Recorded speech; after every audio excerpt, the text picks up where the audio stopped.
தமிழில் முதல் பக்தி சேனல் சாய் டிவி.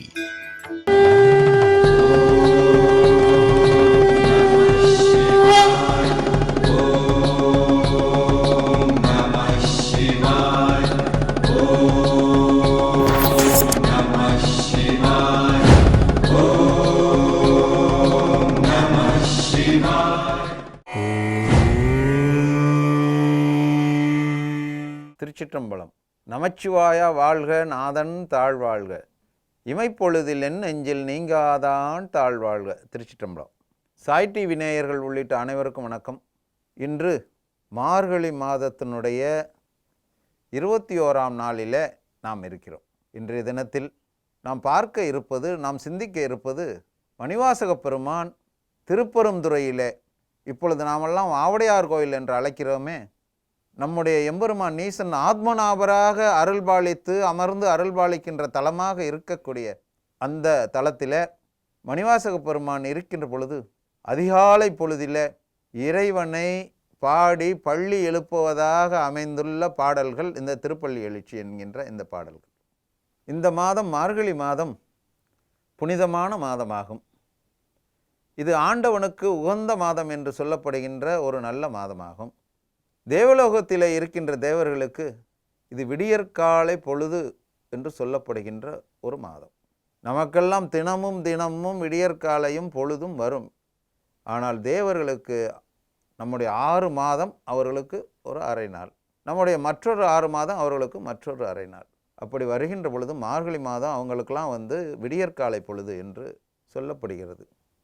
அப்படிப்பட்ட மார்கழி மாதத்தில் விடியற்காலை பொழுதிலே நாமெல்லாம் எழுந்து நீராடி கோயிலுக்கு சென்று ஆண்டவனை பிரார்த்தித்து ஆண்டவனை வணங்கி நாம் அவரிடம் நம்முடைய வேண்டுகோள்களை எல்லாம் வைக்கின்ற பொழுது நம்முடைய பிரார்த்தனைகளை எல்லாம் செவிசாய்த்து கேட்டு அருள்பாலிக்கின்ற ஆண்டவன் நமக்கு வரமளிக்கின்ற மாதமாக இந்த மாதம் இருக்கிறது என்று சைவத்திலே பெரியவர்கள் எல்லாம் சொல்லுகிறார்கள். அந்த திருப்பெருந்துறையில் இருந்த பொழுது மணிவாசக பெருமான் அந்த திருப்பெருந்துறை உரை சிவனை நினைத்து அங்கே பள்ளி கொண்டிருக்கின்ற, அங்கே உறங்கி கொண்டிருக்கின்ற என்று சொல்லக்கூடாது. ஏன்னா ஆண்டவனுக்கு உறக்கம் கிடையாது. அவர் உறங்கினா என்ன ஆகுது? உலகம்.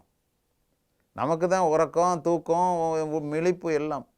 ஆண்டவன் எப்பொழுதுமே தூங்காமல் இருக்கக்கூடிய நிலை. ஏன்னா அதெல்லாம் கடந்த நிலையில் இருக்கக்கூடியவர், ஒன்றாக இருக்கக்கூடியவர், பலவாக இருக்கக்கூடியவர் எம்பெருமான் ஈசன் ஆவான்.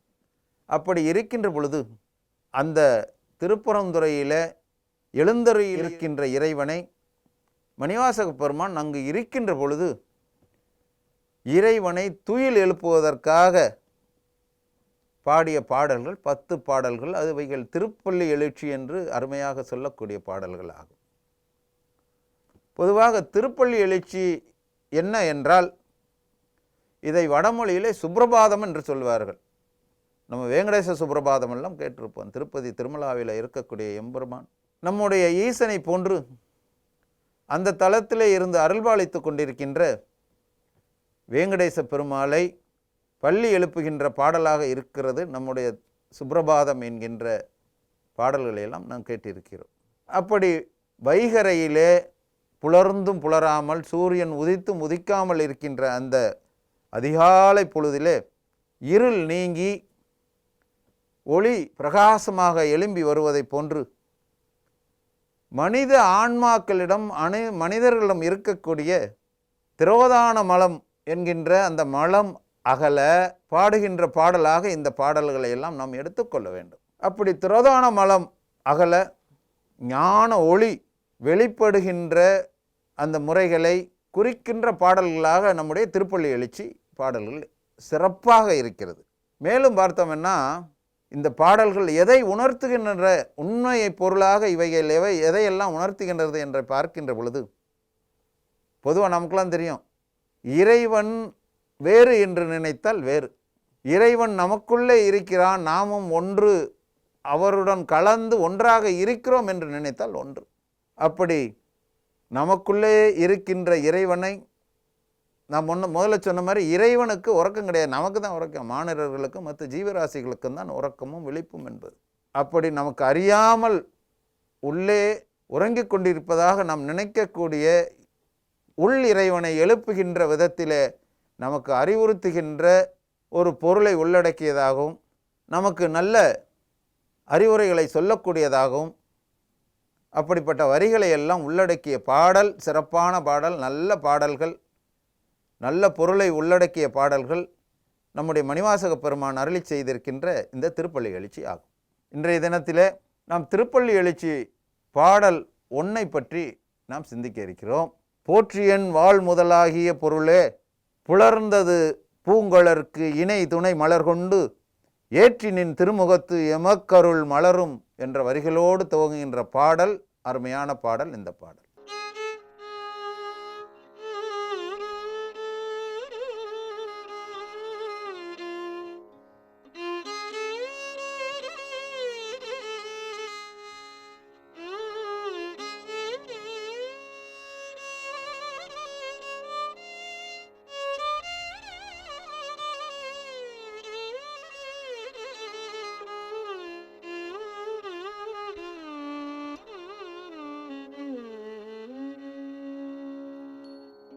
போற்றியன் வாழ் முதல் ஆகிய பொருளே போற்றியன் வாழ் முதல் ஆகிய பொருளே புலர்ந்தது பூங்கழற்கு இணை துணை மலர் கொண்டு போற்றியன் வாழ் முதல் ஆகிய பொருளே புலர்ந்தது பூங்கழற்கு இணை துணை மலர் கொண்டு ஏற்றினின் திருமுகத்து மலர் கொண்டு ஏற்றினின் திருமுகத்து எமக்கருள் மலரும் எழில் நகை கொண்டு நின் திருவடி தோழுகோ ஏற்றினின் திருமுகத்து எமக்கருள் மலரும் எழில் நகை கொண்டு நின் திருவடி தோழுகோ சேற்றிதழ் கமலங்கள் சேற்றிதழ் கமலங்கள் மலரும் தன் வயல் சூழ் திருப்பெரும் தூரையூரை சிவபெருமானே ஏற்றுய கொடியுடையாய்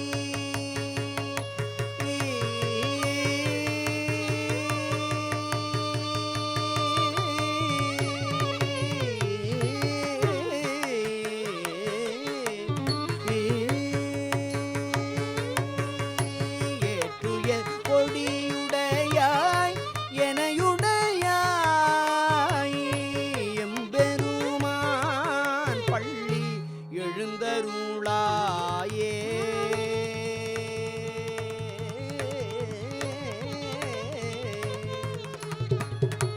எம்பெருமான் பள்ளி எழுந்தருளாயே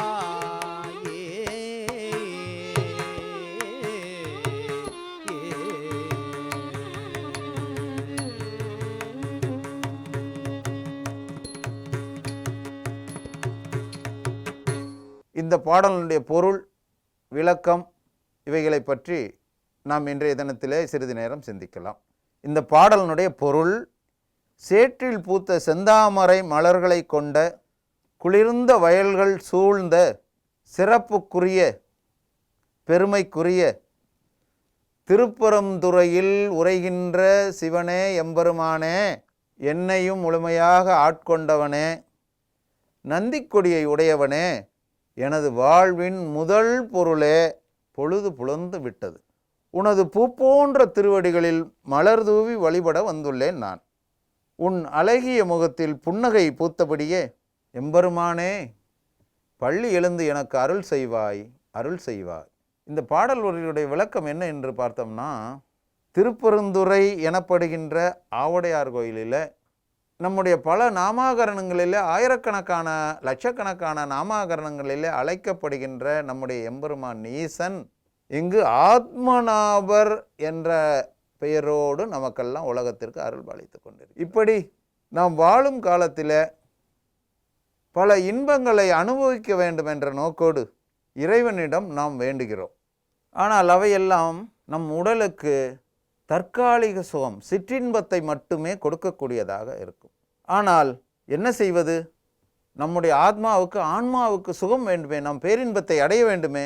இதற்கான வழிமுறைகளை எல்லாம் மணிவாசக பெருமான் பல பாடல்களை அற்புதமாக சொல்லியிருக்கிறார்.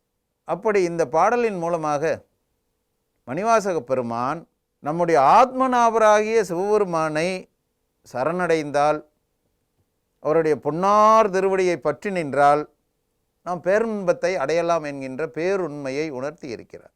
மணிவாசகரை பார்த்தீங்கன்னா, மாணிக்கவாசக பெருமான் பாண்டிய நாட்டில் முதலமைச்சராக இருந்தவர். அவர் மந்திரியாக இருந்த பொழுது அனுபவிக்காத சுகபோகங்களா?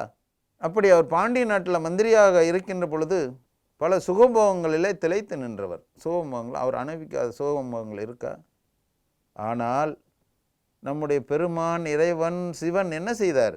மந்திரியாக இருந்த அவரை பாண்டிய மன்னன் போர்ப்படைக்கு சிறந்த குதிரைகளை, நல்ல குதிரைகளை, திறமை வாய்ந்த குதிரைகளை வாங்கிட்டு வான்னு சொல்லி அனுப்புகிறார்.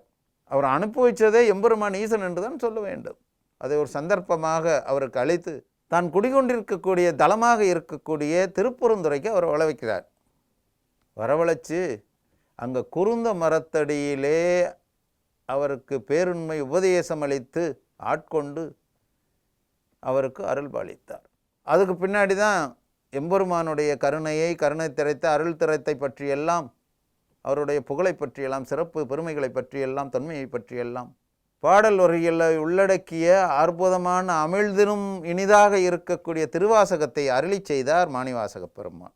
அப்படிப்பட்ட அருமை பெருமைக்குரிய திருவாசகத்தை மணிவாசக பெருமான் சொல்ல சொல்ல நம் பெருமான் ஈசன் தன்னுடைய கரத்தினாலே, தன்னுடைய கையினாலே மணிவாசக பரணசாலையில் இருக்கக்கூடிய அந்த இடத்திலே இருந்து எழுதியதாக சொல்லப்படுகிறது. அவரே எழுதுகிறார். அவர் சொல்கிறாரு, இவர் எழுதுகிறார். எழுதி அது சிற்றம்பலத்திலே பஞ்சாக்காரப்படியிலே வைக்கப்படுகிறது.